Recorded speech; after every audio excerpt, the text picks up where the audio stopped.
Hey guys, this is my weekly report for November 7th. I'll give you a little idea what I'm doing. You're looking here in the background.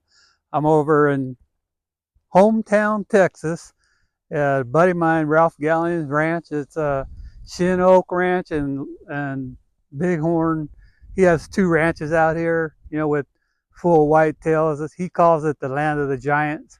This pond right here, we're catching the first two casts we made. We had doubles on 4 pound bass. He caught a 16-pound catfish on a swim bait. We're catching bluegills like this big ones. They're just full of everything. This Texas has land of the giants, so his deer here are unbelievable. Having a good time just watching them come into the blinds, in the mornings, and it's just a beautiful place. And I'm enjoying every minute of it. We've had sunshine, we have rain, we had all kind of weather, but I'm just having a ball here. It's a lot of fun, and the people are so nice here. It's just crazy. It's just a beautiful place. But anyway, getting into the report, I haven't done any fishing this week because I've been here. I'm going to be here for almost 2 weeks and having a ball, like I said. But I have all my contacts, back at home, and I've been talking to everybody. And we had that when I left. We had that cooling trend and a little rain. There's some stripers that are starting to move in the system. Um, there are a lot of fish moving in, but they're not big. A friend of mine had over 20 fish the other day, but 5 pounds was the biggest.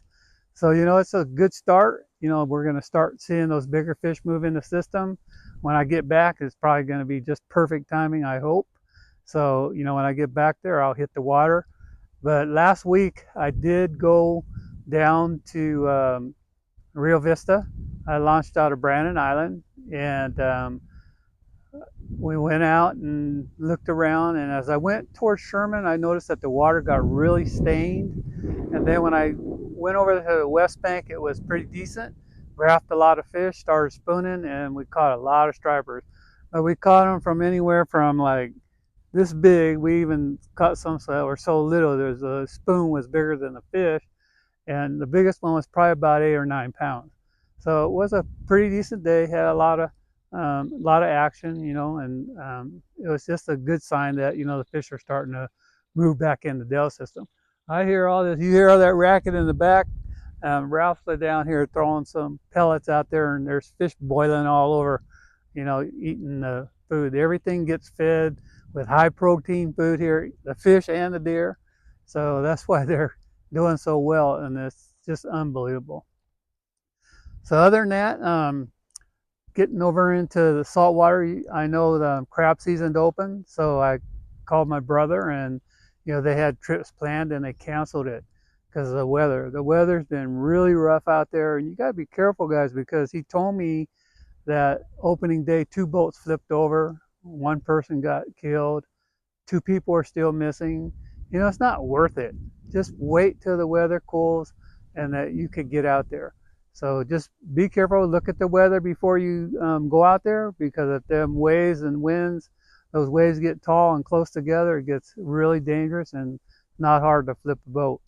But crab season should be good. I see some of the bigger boats, the guide boats, the big ones, is going out getting limits of crab, and they look like they're very good grade. So just wait till the weather calms down before you try to go out there. Just be safe. It's not worth it. The other things, the weather's been bad. A lot of guys can't go offshore chasing the tuna and albacore. My nephew went last week. They didn't get nothing. It's just a kind of a weird year for weather, and it's you got to watch that weather because it'll push that warmer water way in the heck out there. But I know they're doing the rock fishing should be excellent if you could get out. So the ideal spot, you could go out of San Francisco or you could go out of Bodega Bay. I preferred Bodega Bay, and put the crab pots out there, and then I'll start fishing over there by Russian River because the lingcods come in this time of the year to spawn. You could catch them in anywhere from 30. I used to catch them in 30 feet down to like 80 feet, but they'll move in to spawn, and it's a great fishery from the Russian River to Fort Ross. I did a video on it. You can look back, at the one Denise and I did over there in Bodega, and you could see how I caught all those big lings. But all that fishing right now, the season, everything's coming up, I'm sure, inside the bay. They're still catching halibut. Hopefully the stripers are starting to move out of there, getting in the river systems, and they'll go into like Pittsburgh all the way up to Liberty and stuff, and they make that delta. They're home all the way through the winter till they decide that the water temperatures are warming up and it's time to spawn. Then they'll move on up. But this is a time of the year that I love to go after them stripers because I fish all those flooded islands and catch some monster fish in there, throwing big swim baits. But I know in the bay, I'm sure you could catch halibut still, and also the shark fishing probably still off the hook, and it doesn't get a whole lot of pressure. Um, Sturgeon fishing should be good. I'm sure your six packs like Jay Lopes, Ricky Acosta, Steve Mitchell, those guys are still out there doing their sturgeon. Make sure you read the regs. It's all catch and release. Even if you have the tags from this year and you have a legit tag, you can't use it. You can't keep sturgeon. So, if you want to contact one of these guys and go out there, because I watched a video Jay did a couple weeks ago where he had 3 on at one time, and they're catching 20 sturgeon a day. It's just unreal how our fishing Department of Fishing and Wildlife says there's no sturgeon. It's just crazy. So anyhow, hope it all gets fixed, so things could get better and you could start keeping one in that slot limit. But sturgeon fishing is off the hook right now. As far as like stripers, like I told you, I think it's going to bust wide open here pretty quick. Hopefully when I get back, I'll start hitting the water and be able to report to you guys. Other than that, before I left, I went up to Berryessa. Ken Ma got a hold of me and said, hey, can you take me up to Berryessa? I want to learn how to spoon more. So we went up there and we had a fantastic day. So this is a time that, the spooning techniques. Rick Teague's been going to Folsom Lake, slamming the bass on spoons, because in the fall, those shad will start going up our main river channels, the creeks that feed the lakes, and they'll go up there and the bass will follow them. So the ones that go up in those upper arms are the ones that are going to spawn. So they're the bigger shad. They're the ones that are running anywhere from 2 to 4 inches long.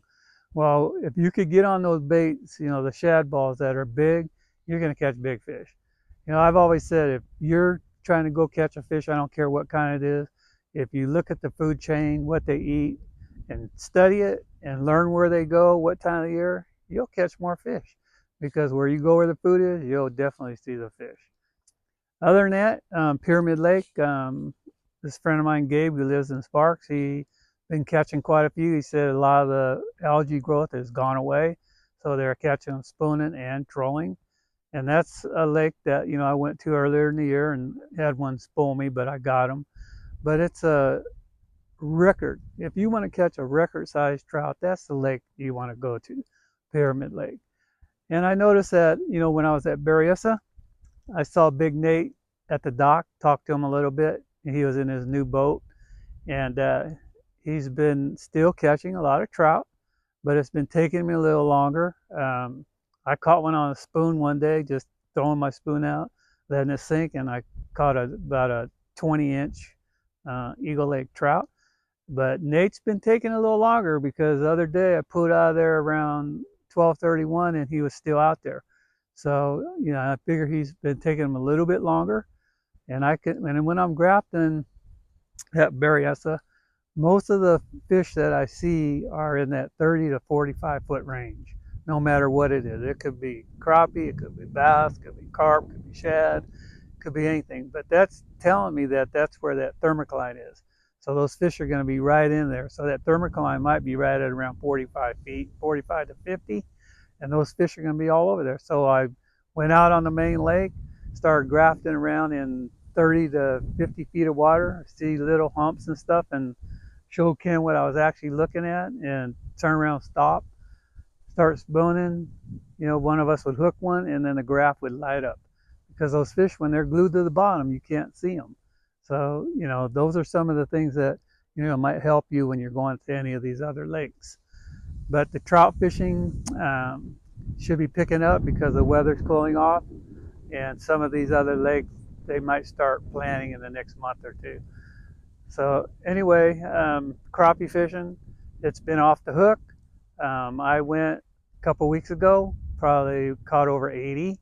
My brother was out there the other day. They caught 100. Denise was out there with Tom and her mom, and they caught like 100.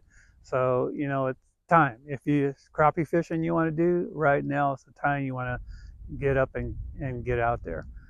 Bass fishing in lakes, crappies, fall, this is just the time of the year that, fishing really gets good everywhere. So other than that, every Saturday, even I broadcasted with Seps on California Sportsman's this last Saturday, and this Saturday I'll be talking to you guys right here out of Texas, hometown Texas. I just call in from here, and then we do our normal show. And then if you guys need any boat repairs, new boats or anything, go see Gone Fishing Marine. Tell them I sent you, and they'll take care of you. So anyway, I'm watching all these fish boil behind me. You could see, the ripple. I don't know, I'm a little bit away, but I can even hear them. You could see them busting all around. And I'm tempted to go up back at the house and grab one of Ralph's fishing poles and come over here and do some catching. So anyway, if you like the video, hit that like, please subscribe, leave me a comment if you want, and I'll get back to you in the 2 or 3 days. Might be a little longer till I get back in California. But thanks for watching, and don't forget, I'll see you guys next week.